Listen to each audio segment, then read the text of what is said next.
la palabra ahora al señor Daniel Valverde Mesén de Costa Rica. Adelante, por favor. Estimadas jueces y jueces de la Corte Interamericana de Derechos Humanos, buenos días. En la presente exposición hablaré de dos temas concretos. El primero, que sí existe una obligación internacional de los estados ratificantes de la Convención Americana de Derechos Humanos de reconocer y normar el derecho a la libertad sindical, a la negociación colectiva y a la huelga. El artículo 23.4 de la Declaración Universal de Derechos Humanos especifica el derecho de los trabajadores de sindicalizarse libremente para defender sus intereses. Similar regulación se encuentra en el artículo 22 del Pacto Internacional de Derechos Civiles y Políticos. También en instrumentos de la Organización Internacional del Trabajo, como en su pacto constitutivo, en la Declaración de Filadelfia y los convenios 87, 98 y 154 de la OIT. Solo para mencionar algunos ejemplos.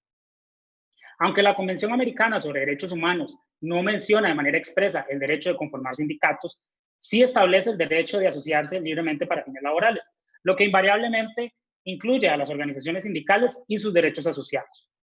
La Corte ha utilizado estos instrumentos en casos como el Baena, Ricardo y otros contra Panamá, o en el caso más reciente de Lagos del Campo contra Perú, para mencionar, aunque indirectamente, las protecciones a la luz de la Convención Americana.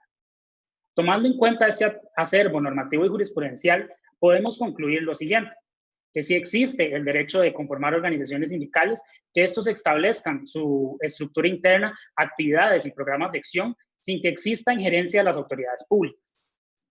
También que pueden existir regulaciones específicas para las organizaciones sindicales, siempre y cuando estas regulaciones no entorpezcan o limiten el derecho a la libertad sindical, como sería una ley, por ejemplo, que establezca cuotas de género en sus juntas directivas.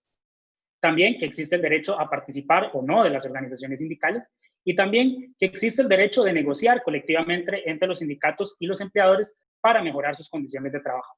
Finalmente, que existe el derecho para ejercer la huelga cuando se generan violaciones de derechos laborales o existen impedimentos para ejercer la libertad sindical o la negociación colectiva.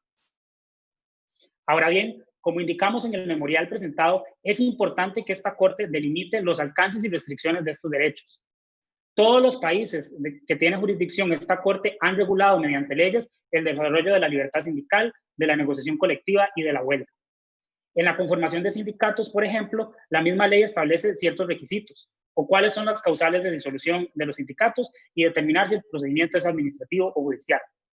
En el caso de la negociación colectiva, se define cuándo un sindicato puede negociar colectivamente con su patrono o, si hay varios sindicatos en la misma organización, cuál es el que tiene que negociar en representación de todos. Y en el caso de la huelga, todos tienen requisitos relativos a determinar si esta es legal o no. Entendemos que estos derechos únicamente pueden ser limitados de manera objetiva y razonable, siempre que la limitación no restrinja los derechos fundamentales mencionados y que sea la opción menos limitativa del derecho. Sin embargo, propiamente la jurisprudencia interamericana no ha atacado estas discusiones y sería importante que lo haga en este caso. El segundo tema que tocaré es de los grandes retos que tiene el mundo del trabajo respecto a regular, prevenir y mitigar los efectos generados por el cambio en las estructuras de trabajo en los derechos anteriormente mencionados. Ya vemos los efectos que ha tenido la globalización en el mundo del trabajo. Mientras los sindicatos suelen estar arraigados a su país de origen por el mismo principio de territorialidad que engloba los derechos laborales, a los empleadores cada vez se les hace más fácil moverse de una jurisdicción a otra, pudiendo escoger el lugar donde se van a sentar. Eso significa que la gran mayoría de las organizaciones sindicales se ha visto debilitada porque no tienen ese alcance internacional. El avance tecnológico también genera retos importantes. Según estimaciones del Foro Económico Mundial, podría haber una pérdida de empleos en los próximos años de hasta 75 millones de puestos de trabajo. Aunque el mismo estudio determina que va a haber una recuperación neta de esos empleos por los mismos generados por estas nuevas tecnologías, este traslado no es automático y sería necesario que las organizaciones sociales como los sindicatos y los propios trabajadores se capaciten para afrontar estas realidades. Otras tecnologías generan preocupaciones similares. El surgimiento de algoritmos o de la automatización pueden generar también discriminaciones contra los derechos mencionados.